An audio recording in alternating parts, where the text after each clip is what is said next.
మీ జీవితం బాగుంది అని మీకు అనిపిస్తుందా? ఒకవేళ మీకు మీ జీవితం బాగుంది అని అనిపిస్తే ఈ వీడియో చూడాల్సిన అవసరం మీకు లేదు. ఒకవేళ లేదు, నాకు నా జీవితం బాగుంది అని అనిపించడం లేదు అంటే మాత్రం ఒక్క 4 నిమిషాల మీ జీవితాన్ని ఈ వీడియో కోసం ఇవ్వండి.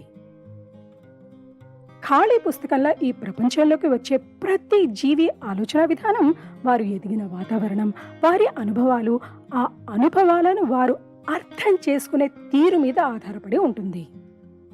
ఉదాహరణకి, మీరు చిన్నపిల్లాడిగా ఉన్నప్పుడు మీ అమ్మ మీద మీకు తట్టుకోలేనంత ప్రేమ పుట్టి ఆమెను హత్తుకోవాలి అని మీరు ప్రయత్నించారు అనుకుందాం.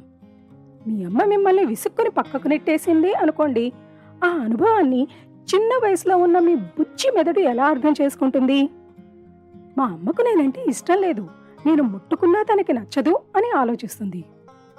ఆ అనుభవాన్ని మనసులో పెట్టుకున్న మీరు ఆ క్షణం నుండి మీ అమ్మ మిమ్మల్ని 10 సార్లు ప్రేమగా చూసి 2 సార్లు కసురుకున్నా, మీకు ఆమె కసురుకున్న ఆ 2 సార్లు మాత్రమే గుర్తుంటుంది. ఆమె ప్రేమగా చూసిన 10 సార్లు మీ మెదడులో రిజిస్టర్ కూడా అవ్వదు. దీనికి కారణం మిమ్మల్ని మీరు బాధితుడిగా మార్చుకొని మీకు మీరు సృష్టించుకున్న మీ ఆలోచన విధానం. ఒక్కసారి మిమ్మల్ని మీరు బాధితులుగా, బాధపడేవారిగా మీరు గుర్తించడం మొదలుపెట్టాక మీ ఆలోచన విధానం అలాంటి సందర్భాలను మాత్రమే మీ జీవితం అని మీకు నేర్పించడం మొదలు పెడుతుంది. దానికి తగ్గట్టుగా మీ మెదడు కూడా ఏదైనా సందర్భంలో ఎవరైనా ఏమన్నా అనగానే, చూడు ఇదే నా జీవితం, నన్నెవరూ ఇష్టపడరు అని మీకు చెబుతుంది. సో ఒక బాధితుడిగా బాధపడటాన్ని ఇష్టపడుతున్న మీ మనసు మీ జీవితం బాగుండాలి అని ఎందుకు కోరుకుంటుంది చెప్పండి? మీ మనసుకి మీరు బాధపడడం కావాలి. మీ జీవితంలో ఉన్న అన్ని చెడులు రోజుకొక్కసారి గుర్తు చేసుకుని బాధపడాలి. అలా బాధపడితేనే మీకు, మీ మనసుకి ఒక తృప్తి.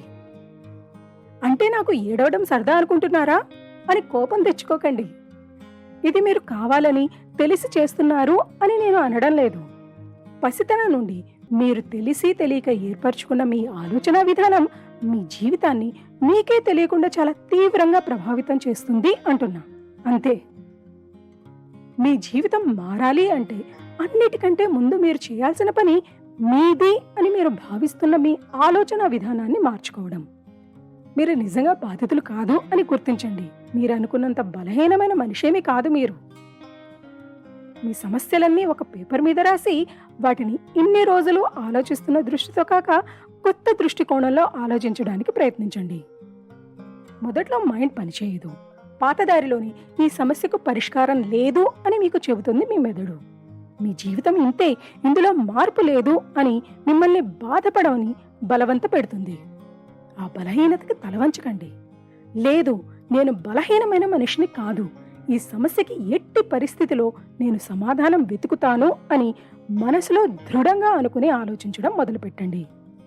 మెల్లిగా ఒక్కొక్క విషయంలో, ఒక్కొక్క సమస్యలో మీ ఆలోచన విధానాన్ని మార్చుకుంటూ ముందుకు నడవండి. అతి కొద్ది కాలంలోనే మీ జీవితం మీకు నచ్చినట్టు మారిపోతుంది. గుర్తుంచుకోండి, జీవితం అంటే కేవలం మన అనుభవాలు మాత్రమే కాదు. ఆ అనుభవాలను మనం ఎలా అర్థం చేసుకున్నాము, అవి మన ఆలోచన విధానాన్ని ఎలా ప్రభావితం చేశాయి అనేది కూడా జీవితంలో భాగమే. ఈ వీడియో మీకు నచ్చితే లైక్ చేయండి. ఇలాంటి మరిన్ని వీడియోల కోసం నా ఛానల్ని యూట్యూబ్లో సబ్స్క్రైబ్ చేసుకోండి.